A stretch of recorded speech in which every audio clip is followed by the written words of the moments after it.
Does that sort of make sense, guys? Priming goes in a lot of different directions. Thoughts, questions?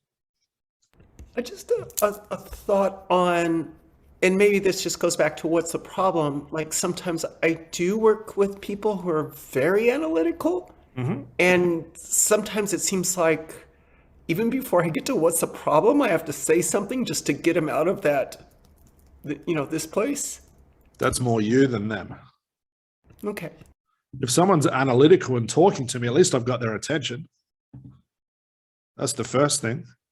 And then I can just do the total opposite. If they're going to be logical, I'm going to be more emotional. If they're emotional, I'm going to go back to logic. I can do any of those things, but I'm still going to catch them unaware. Like an example of this, like you might get a client who's very, very logic and just talks and talks and talks and blah, blah, blah, blah, blah, blah, blah. Then they stop talking, waiting for an answer, and you just sit there with a smile on your face. And wait, what does that mean? It's caught them unaware. Erickson used to say the word really a lot. Clients say, oh, Dr. Harris, I'm so unconfident on this, on this, on this, on this, on this, on this. And a couple of minutes later, they stop talking and look at him. And he'd say something like, really? And just wait, one word. But there's a lot of implication behind it.